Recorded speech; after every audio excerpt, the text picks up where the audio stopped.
It's time to break down the biggest stories of the day. This is the top 3 stories of the day on KSLSports.com. 97.5 The KSL Sports Zone. Jacob Ben, 97.5, the KSL Sports Zone. Jake Scott, Ben Anderson. It's time for the top 3 stories of the day at KSLSports.com. Brought to you by J. Brooks Jewelers. Cherish your love with J. Brooks Jewelers. Explore their expertly crafted engagement rings made from the finest materials. J. Brooks Jewelers. All right, Christian, where do you want to start today? Number 1, this just in, coming from the NBA Combine per Shams. Darryn Peterson's camp is telling teams he wants to be a point guard. That's not surprising. He did a little bit of both on and off the ball at Kansas. He was just so, not rarely in the lineup, but would play 23 minutes a night and then would miss games and then would come back and play 35. They just never really figured out how to use him. And when he was on the court, he was really looking to score. He had a 1-to-1 assist-to-turnover ratio. It's like he's not this crazy playmaker I think that some people expect him to be. At least he hasn't so far. So in that sense, I think a lot of people think, oh, well, that's an off-ball player who's going to be, a spot-up, not a spot-up shooter, but an off-ball shooter and score, and that's going to be his role. In high school, he had the ball in his hands, but he was the best athlete on the floor, and that's what happens in high school.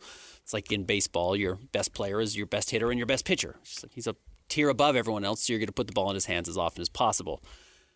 The truth is he's going to be a combo guard. He may want to be a point guard. I don't know what that means anymore. Keontae George rarely had the ball in college, but has the ball a ton in the NBA. That's going to be the same thing that I think happens with Darryn Peterson. He didn't always have the ball. He's going to have it more in the NBA. But if he shares the backcourt with Keontae George, I think they're just fine.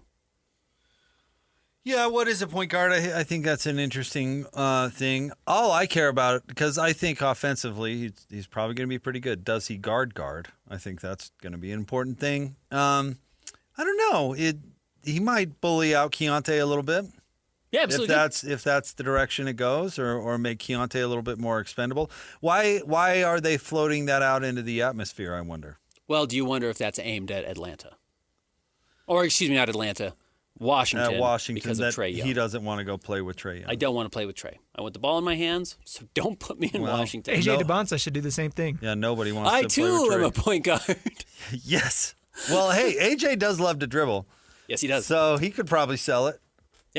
AJ's a big dribbler, no question about it. So, no, I think it's interesting. I do think that's... No, that's where exactly where you went. That's where my mind went. Like, why would he be floating that out there? Who cares what position you are? Your position, whatever the team and the coach says you are. So, yeah. Why are you floating that out there into the universe? What's the point? And look, that makes a lot of sense. Conceivably, he does not want to play with Trae Young. All 4 teams already in the top of the draft have point guards. I mean, if you want to say it's number 1, it's Trae Young. If it's 2, it's the Jazz, and they have Keontae George. If it's 3, it's Memphis, and they have to move off of Ja Morant. Maybe they will, and maybe that's what he would be angling for. I kind of don't think that's the case. And if it was 4, it's Josh Giddey. Like, they have a point guard in Chicago. So, well, if I'm Peterson, I'm looking at, out of all those, who can I beat out? And it's Keontae George. Yeah, probably Keontae. And you know what? I've talked to a lot of people about Keontae. The Jazz clearly like the idea of putting the ball in his hands.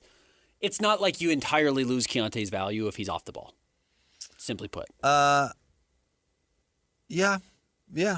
I think he needs to fit into the Jazz system. And Keontae did a good job. But last, who did we play? We were talking, the guest on with DJ and PK, who's talking, Geltzeiler, who's talking about whether or not what we saw from last year from Keontae was fake or not. There's some fake to it. Maybe. No, I mean, he had the ball the whole game for a bad team. He put up good numbers for a bad team. I mean, it's what we barbecued Bradley Beal about for years. Sure. No offense to Keontae. Yeah. But there was some fake to it. It was not necessarily real. I would disagree with that verbiage because I'm just not sure. He's not going to have the ball nearly as much next year. Not with that team. Not even close. Yes, his usage will be down. His numbers are going to go down, and we're going to find out a little bit more what's real. Because lots of players can put up fake numbers on a bad team, and there was something to that. Now, he did show enough that the Jazz went from, we might be off Keontae, to this guy could be a part of the future. Yeah. But it wasn't like he made a deep playoff run as the leader of Correct. a team, not even close. Correct. Now, he hasn't put enough cash in the bank to not get beat out by the number 2 pick, I'll tell you that. No, absolutely so not. if the Jazz are even talking about Keontae and Peterson sharing the floor as a consideration whether to take him, I would be shocked. I'm with you. But I feel the same way about Boozer or Caleb Wilson or A.J. Dybantsa. It's like, yeah, guys, A.J.'s a 3. Well, the Jazz are going to play Lowry Markin at the 3 next year. Well, if A.J.'s better, you move off of Lowry. In the same way, yeah, if Darryn Peterson's a point guard, Darryn Peterson's a point guard, fine, move him to point guard and move Keontae out if he's not good enough, or move Keontae to the 2. Or if you take Boozer and Boozer's a better forward than Jaren Jackson Jr., bye, Jaren. You have a different reality now. It's just not the fit conversation that I think a lot of people want to have. And I get why it's convenient and I get why it's easy, but that's not what the draft is. That's not what this draft specifically is.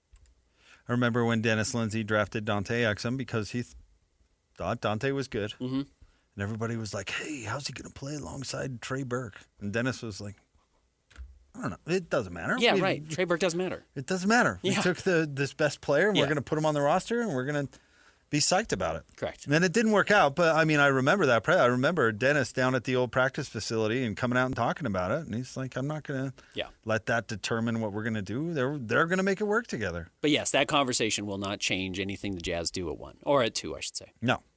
All right, what's next? Number 2, sticking with the combine, A.J. Dybantsa jumping out of the gym, 42-inch vert, led all players. Yeah, he's got the top vert at the draft. That's not terribly surprising. That is what BYU listed it at before the season started, but they would not be the first team to lie about the athletic numbers of their players. But A.J. backed it up. 33.5-inch no-step vert, which is good. Max vert of 42 inches with his near 6'9" measurement last year, or I should say yesterday. Really, just he's the top athlete in the draft, in addition to being, the top scorer. It's really a impressive combination. Well, and has a bunch of skill. Yeah.